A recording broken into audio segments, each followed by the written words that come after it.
ছাত্ৰ ছাত্ৰীসকল class 9-ৰ rapid reader moments তাৰ দ্বিতীয় লেচনটো দ্য এডভেঞ্চাৰ্ছ অফ ট'টো আজি মই তোমালোকক অসমীয়া ভাঙনি কৰি দিব খুজিছোঁ যাতে অসমীয়া ভাঙনিৰ জৰিয়তে তোমালোকে পাঠটো ভালকৈ বুজি পোৱা। আশা কৰোঁ তোমালোকে মোৰ ভিডিঅ'টো চাবা, ছাবস্ক্ৰাইব কৰিবা আৰু লগতে কি নুবুজা কি আছে সেইখিনি এটা ইতিবাচক দিহা পৰামৰ্শ দিবা। Grandfather bought Toto from a tanga driver for the sum of 5 rupees. ককা দেউতাই এজন টাংগা ড্ৰাইভাৰৰ পৰা ট'টোক 5 টকা মূল্যৰে কিনি আনিছিল। চিম্পুল পাষ্ট টেন্সৰ বাক্য বাই বট। এইটো চিম্পুল পাষ্ট টেন্সৰ বাক্য বাই বট। 5 টকা দৰত ট'টোক এজন টাংগা ড্ৰাইভাৰৰ পৰা ককা দেউতাই কিনি আনিছিল।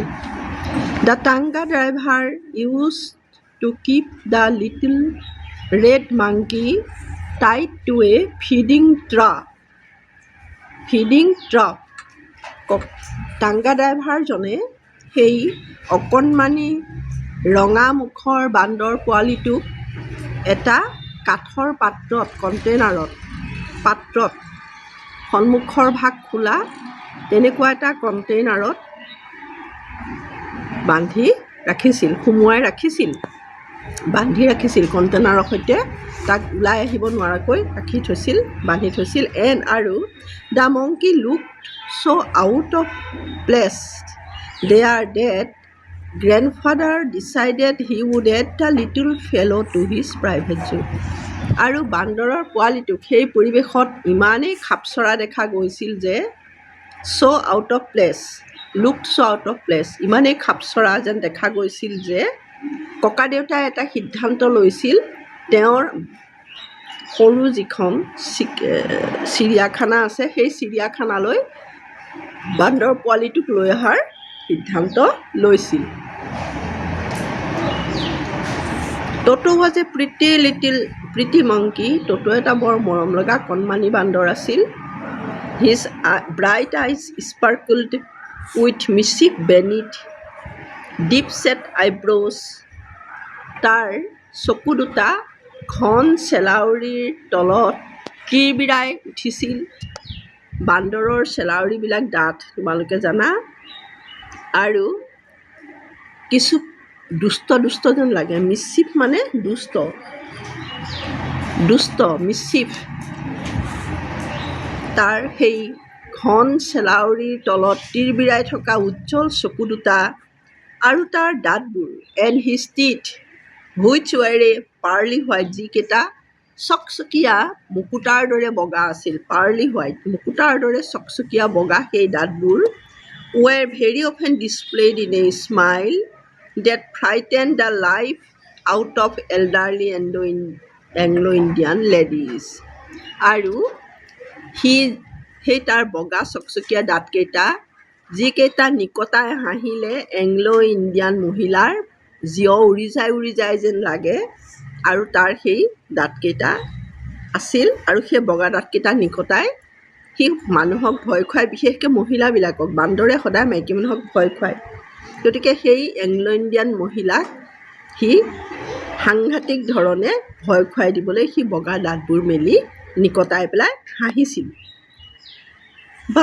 কিন্তু তাৰ his hands looked dried up as though they had been pickled in the sun for many years। আৰু তাৰ আঙুলিবিলাক কিন্তু কেনেকুৱা আছিল যেন বহুত দিন ধৰি ৰ'দত সেইবোৰ শুকাই কৰ্কৰীয়া মৰাহে আছিল। বান্দৰৰ আঙুলিবিলাক তোমালোকে জানা শুকান খৰিৰ দৰে, গতিকে তাৰ আঙুলিবিলাক বহুত দিন ধৰি এনেকুৱা শুকান আছিল যেন সেইবিলাক বহুত দিন ধৰি বছৰ ধৰি ৰ'দত শুকাই কৰ্কৰীয়াহে মাৰিছিল তেনেকুৱাৰ দৰে দেখা গৈছিল। Yet his fingers were quick and wicked. কিন্তু তাৰ আঙুলিবিলাক আছিল তীব্ৰ পটকৈ সি লৰচৰ কৰিব পৰা ধৰণৰ তীব্ৰ সঞ্চৰণশীল আৰু কঠোৰ আছিল। বান্দৰৰ আঙুলি কঠোৰ, উইকেট, কাৰোবাক আকুহিয়াই দিলে তেনেধৰণৰ।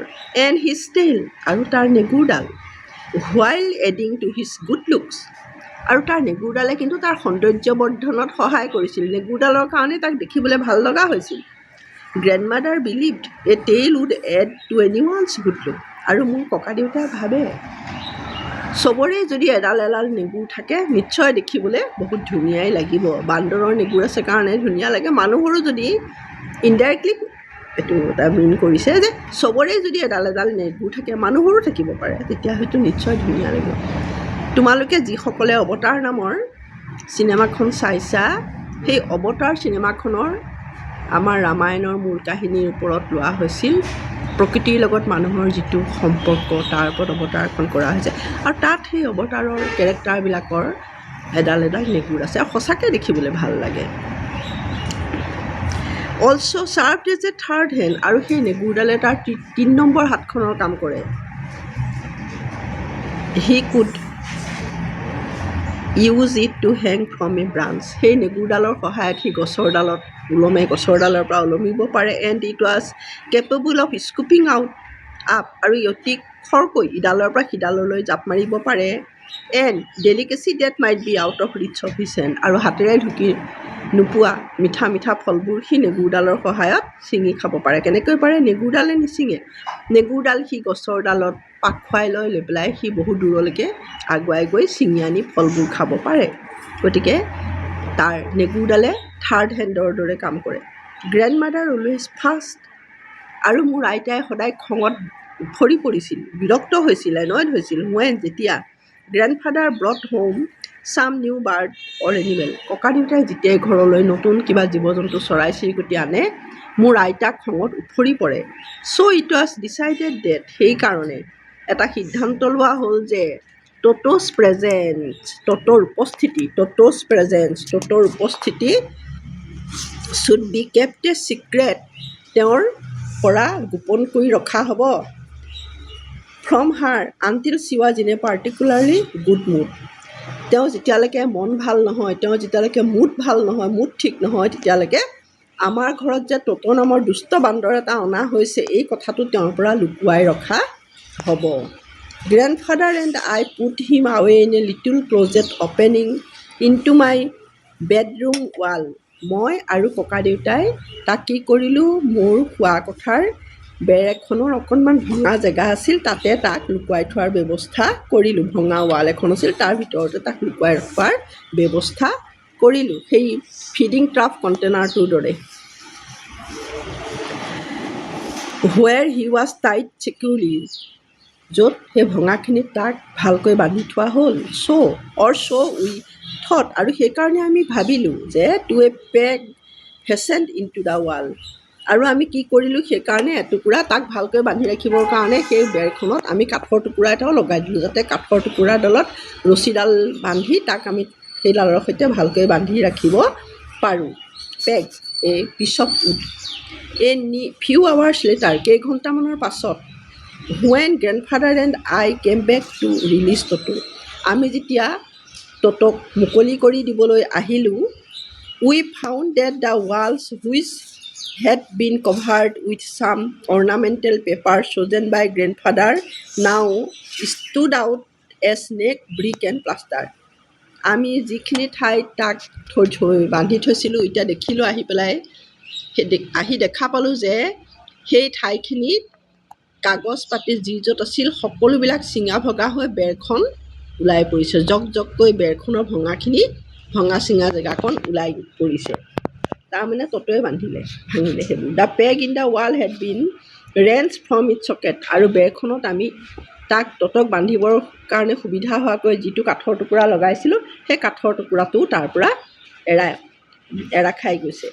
এণ্ড মাই স্কুল ব্লেজাৰ, আৰু মই স্কুললৈ পিন্ধি যোৱা ব্লেজাৰটো, কোটটো, which had been hanging there was in thread, আৰু মই সেই কাঠৰ টুকুৰাটোত বেগটোত যি মোৰ স্কুল বেগটো আঁৰি থৈছিলোঁ সেই স্কুল বেগটো টুকুৰাত ছিঙি গৈছে, স্কুল বেগটোৰ পৰাও এটুকুৰা সৰু টুকুৰা ওলমি আছে।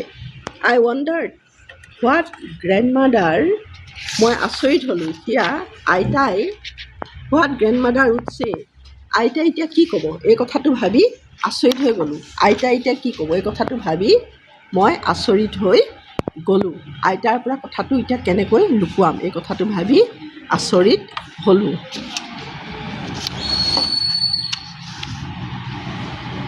বাট গ্ৰেণ্ডফাদাৰ ডিড নট ৱৰি, কিন্তু ককাদেউতাই এইটো বিষয়লৈ অকণো চিন্তিত হোৱা নাছিল। হি ছিমড প্লিজড উইথ ট'ট'ছ পাৰফৰ্মেঞ্চ, ট'ট'ৰ এই কাৰবাৰবোৰ দেখি তেওঁ যেন বৰ আনন্দহে পাইছিল, বৰ ফূৰ্তিহে পাইছিল।